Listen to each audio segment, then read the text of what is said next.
अहमदाबाद में एक Gujarat law society है। बताते हैं 90 साल पहले सरदार पटेल ने उसकी नींव रखी थी। वहां जब मेरी स्पीच शुरू होनी थी तो उनके कार्यक्रम का नाम ही शतरंज था। मैंने कहा कि मैं तो यूपी में जन्मा और 25-30 साल से दिल्ली में रह रहा हूं। बार बार सोचता था कि ये क्या गड़बड़ है कि 47 में उसी रात से एक आदमी आया और 47 के बाद एक रात दूसरा आदमी आया, इतना फर्क कैसे हो सकता है। तो शतरंज के उस खिलाड़ी ने, आप बताएं क्या किया कि धारा वारा तो सब हट गई, लेकिन उसने उसी भाषण में दो बातें बहुत महत्वपूर्ण कही। कहा कि हम पीओ को भी लेंगे, गिलगित बल्तिस्तान भी लेंगे और अक्साई चीन भी लेंगे। देखिए, किसी भी लड़ाई में जो पहली स्टेज होती है, हार या जीत तो पहले दिन तय हो जाती है कि आप जीतने के लिए लड़ रहे हैं या हारने के लिए लड़ रहे हैं। तो जो संवैधानिक निटी गिटीज थी, 35A कैसे हटेगा और 3070 कैसे हटेगा, कौन सी धारा हटाएगी, कौन सी धारा बचाएगी, ये सारी तो कहानी आपने सुनी। लेकिन वो जो भाषण का हिस्सा था वो महत्वपूर्ण था। तो जो भारत में लोग हैं, थोड़ी देर के लिए उन्हें माफ कर दें, लेकिन जो पड़ोसी परेशान हैं उनकी समस्या 370-35A नहीं है, उनकी समस्या दूसरी है। उनकी समस्या यह है कि ये घर तो अपना ठीक कर रहा है और बावर्ची खाने की तरफ देख रहा है हमारे। कहीं ऐसा तो नहीं है कि इसे ठीक करने के बाद यहां आएगा। तो ये जो पीओके की बात कही गई है, जिसपे भारत ने पिछले 70 साल में अपना लीगल और कॉन्स्टिट्यूशनल रुख जो है कभी बदला नहीं है। भारत की जो जम्मू कश्मीर की जो विधानसभा है, उस विधानसभा में 111 मेंबर्स हैं, लेकिन चुनाव 87 पे होते हैं। यह मान के भारत ने कि ये जो 24 सीटें हैं ये पाकिस्तान ऑक्युपाइड कश्मीर की हैं, जब ये उन गुंडों से, बदमाशों से, जिहादियों से हम छीन लेंगे तब हम इस 24 सीटों पे चुनाव कराएंगे। ये 70 साल से आपकी पोजीशन है। तो चुनाव 87 पे हो रहे थे और 24 सीटों का मामला था। तो पाकिस्तान ऑक्युपाइड कश्मीर को वो कहता है विवादित है, हमने अपना विवाद ठीक कर लिया। अब लड़ाई का मैदान बदल गया है। पहले हथियार भी हमारा था, मारने वाला भी हमारा था, मरने वाला भी हमारा था, जमीन भी हमारी थी, पैसा भी हमारा था।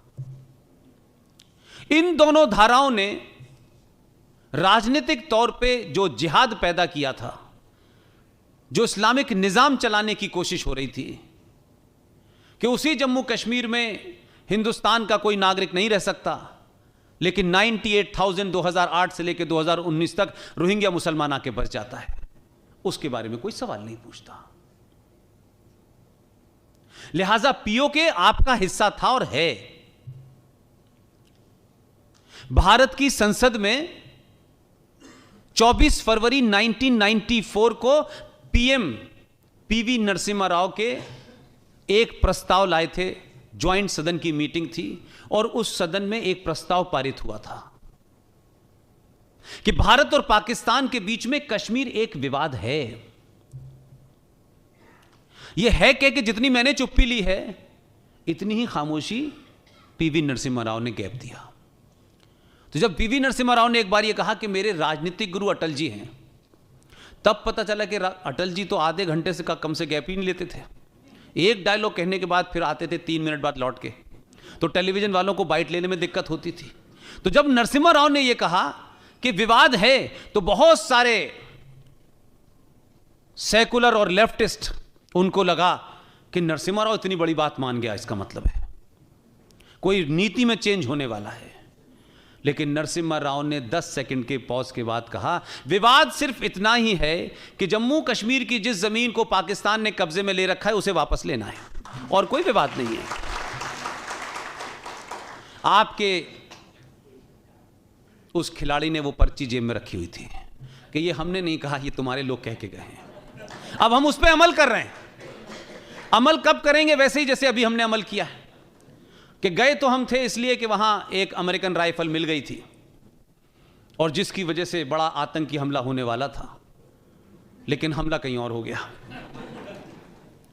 तो जम्मू कश्मीर का एक दूसरा डायमेंशन यह है कि जम्मू कश्मीर सिर्फ आर्टिकल 370 और 35A की समस्या नहीं थी, नागरिकता की समस्या नहीं थी, कुछ कानून की समस्या नहीं थी। जितने भी जानकार हैं जो आंतरिक सुरक्षा की बात पे ज्यादा बोलते हैं, चाहे वो RSN हो या GD बख्शी हो, उसमें एक महत्वपूर्ण बात और है। आप लोगों ने कितनों ने एक शब्द सुना है जो कुरान मजीद की एक हदीस में लिखा हुआ है, गज़वा हिंद। मैं अपने उन भाषणों में बार बार यह कहता था कि 35A और 370 हटा करके जम्मू कश्मीर के कश्मीरी पंडितों और जम्मू कश्मीर पे कोई एहसान नहीं करने वाला कोई भी सरकार हटाए। अगर आपको दिल्ली सुरक्षित रखनी है तो जम्मू का जो गेट है जहां से गज़वा हिंद आना है उसे रोकना पड़ेगा। यह दिल्ली सुरक्षित नहीं रहेगी। और इसका मैं कारण देता हूं आपको। इस देश में 5000 से ज्यादा पिछले 40 साल में कोयंबटूर हो, विश्वनाथ मंदिर हो, हनुमान मंदिर हो, दिल्ली हो, 5000 से ज्यादा हमले इस देश में, जो आतंकी हमले हुए, जो बम धमाके हुए, वो इसी रास्ते से आए थे। ये बात अलग है कि एक रैली में पटना में कुछ लोगों ने धमाके किए थे, उस पर तो फर्क पड़ा नहीं। लिहाजा वो गेट था। अगर आप इसको सेकुलरिज्म के लबादे में देखेंगे तो सही बात नहीं पहुंच पाएगी आप तक।